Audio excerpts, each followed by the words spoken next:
Welcome to Inside British Royals. This is your exclusive look inside the world's most famous family.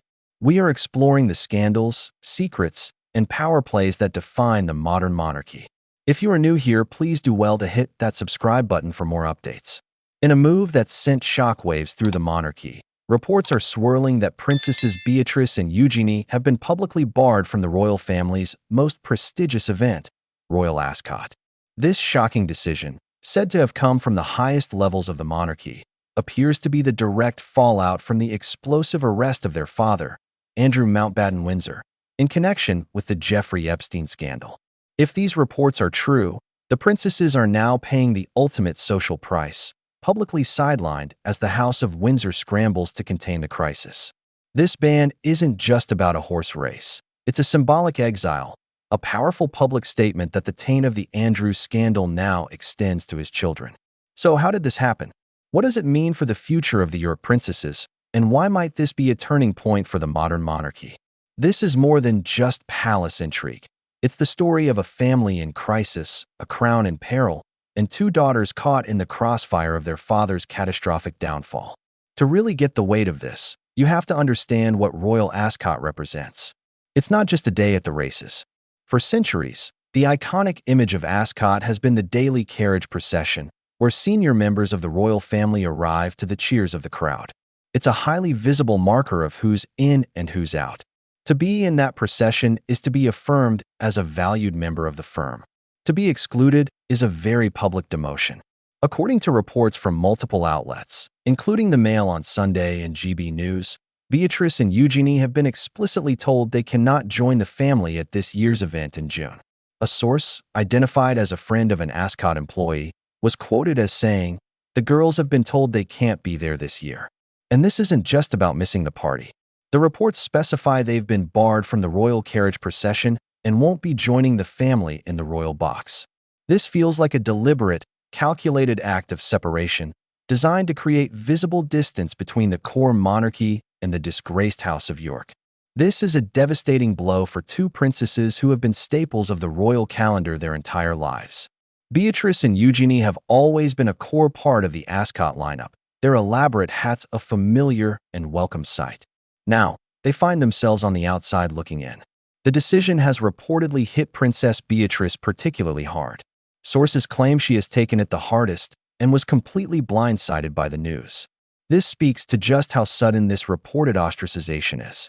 One day they are princesses of the blood. The next, they're apparently deemed too toxic for a family photo. The ban is being framed as part of a wider decision to exclude the princesses from all public-facing events for the foreseeable future. If true, this isn't a temporary measure. It's a strategic, long-term exile, and Royal Ascot is just the first, most public example of this harsh new reality. The message from the palace, though unspoken, seems brutally clear. The scandal surrounding their father has become a contagion, and for the health of the monarchy, the York wing must be amputated. Section 2, the final straw. So why now? What was the tipping point that led to this dramatic public shunning? The answer is as stark as it is shocking: the arrest of their father. On February 19, 2026, his 66th birthday, Andrew Mountbatten Windsor, the man formerly known as Prince Andrew, was arrested by Thames Valley Police. He was taken into custody on suspicion of misconduct in public office, a grave offense that can carry a life sentence. The arrest and searches of his homes were the climax of a police assessment into newly released files related to the late sex offender Jeffrey Epstein. Specifically, authorities are reportedly investigating allegations that Andrew sent confidential government information to Epstein during his time as the UK's international trade envoy. This is no longer just about his friendship with a predator. This is about the potential weaponization of his royal status for criminal purposes. News photos from that day showed a distressed-looking Andrew in the back of a car after being released under investigation. A legal status meaning he's free to go, but the case is very much active. The palace reportedly wasn't informed in advance of the arrest, showing just how serious the situation was. King Charles himself issued a statement pledging cooperation with the investigation and stating unequivocally, the law must take its course. This arrest wasn't an isolated event. It was the explosive climax to a year of mounting pressure. In late 2025, both Andrew and his ex-wife, Sarah Ferguson, were evicted from their longtime home, Royal Lodge. Around the same time, King Charles stripped his brother of his remaining titles, demoting him from a prince and a duke to simply Andrew Mountbatten-Windsor. The February arrest was the point of no return. It transformed the scandal from a matter of past association into an active criminal investigation touching on matters of state. It was this event that appears to have directly triggered the ban from Ascot. The royal family, an institution obsessed with its image, could no longer tolerate the association. The risk was too great, the stain too dark. And the princesses, through no fault of their own, were now seen as living reminders of the monarchy's deepest shame. But to really get how we got here, you have to go back. The rot at the heart of the House of York didn't start with an arrest in 2026. It began decades ago, with a catastrophic failure of judgment that has unfolded in excruciating slow motion. The story of Prince Andrew's downfall is, of course, tied to the Jeffrey Epstein saga.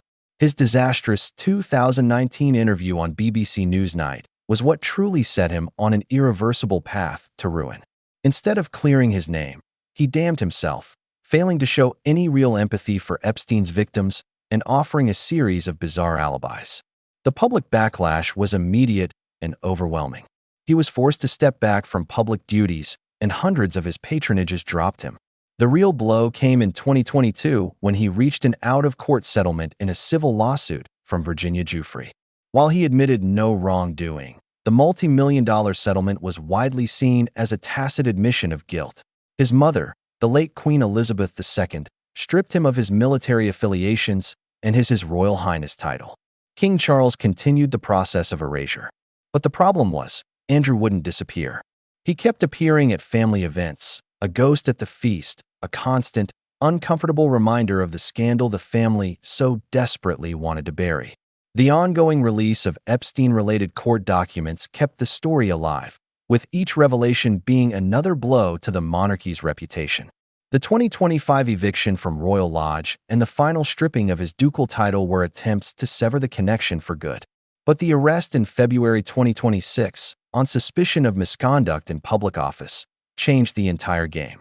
It dragged the scandal from the realm of tawdry headlines into a criminal investigation, raising the horrifying possibility that a son of the Queen may have used his official role to aid a criminal network. This long, sordid history is the essential context for why his daughters are now reportedly paying the price. This reported ban from Royal Ascot is far more than a social snub. It's a meticulously crafted piece of brand management, and the implications are profound. First, this is the ruthless logic of a slimmed-down monarchy in action, a concept King Charles has reportedly championed for years. The idea is to shrink the number of publicly funded working royals to a core team, cutting costs and minimizing risk. Beatrice and Eugenie were never going to be in this top tier, but they existed in a comfortable orbit as beloved family members. Andrew's scandal has shattered that. His toxicity has reportedly made his daughters a liability the new, streamlined monarchy can't afford. The driving force behind this hardline approach is said to be the Prince of Wales. Prince William has long been reported as the fiercest advocate for cutting the York family out of royal life completely. He's seen as a pragmatist who knows the crown's survival depends on it being seen as modern, professional, and clean. Now, it seems his hardline is shaping the future. According to an insider quoted by the Mail on Sunday, Prince William has advised other royals not to appear in photographs with Beatrice and Eugenie for the rest of the year. This photo ban is a devastatingly effective tool of social exile. In the visual world of the royal family, a photograph is everything. It confers legitimacy and belonging. To be denied a place in the picture is to be erased from the family narrative. A source clarified the Ascot ban by stating, Ascot would be out of the question because the royals have been told they can't have pictures with the girls. This reveals the cold, calculated strategy at play. The princesses aren't just banned from an event, they've been designated as public relations poison. For Beatrice and Eugenie, the personal cost is immense. They are caught in an impossible position, bearing the public consequences of a scandal they had no part in. They aren't working royals. They have their own careers and aren't supported by the taxpayer. Yet, they're being punished as if they were. It highlights the central cruelty of their situation. They are close enough to the throne to be damaged by its scandals, but not close enough to be protected by its power. It's a personal tragedy unfolding under a global microscope, a story of two daughters whose loyalty to their father may be costing them their place within their own family.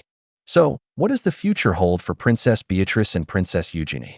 They now find themselves in a state of royal purgatory.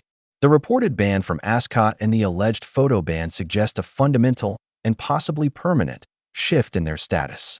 It's hard to see a path back to the inner circle as long as their father's legal troubles are ongoing. Will they be quietly excluded from other major state occasions? Will they be absent from the Buckingham Palace balcony at the next Trooping the Color? The same logic that reportedly bans them from Ascot, the fear of negative association, would surely apply to any high-profile public event. This points to a future where they are relegated to purely private family gatherings, their public royal lives effectively over. There's also the question of their titles. While their father has lost his HRH and ducal status, it's unclear if Beatrice and Eugenie will retain their own princess and HRH status long-term. Under a slimmed-down monarchy, it's not impossible that their titles could be the next thing to go. Ultimately, their future depends on factors entirely outside of their control, the outcome of their father's legal case and the strategic decisions of the King and the Prince of Wales. They face the grim prospect of becoming permanent casualties in the monarchy's war against the Andrew scandal. Can they ever truly escape their father's long shadow? It seems increasingly unlikely. The decision is a deeply divisive one. On one hand, the monarchy is fighting for survival and must protect the institution. On the other, two women are being publicly punished for the alleged crimes of their father. What do you think? Is this move fair, or is it a heartbreaking example of generational punishment? Let us know your thoughts.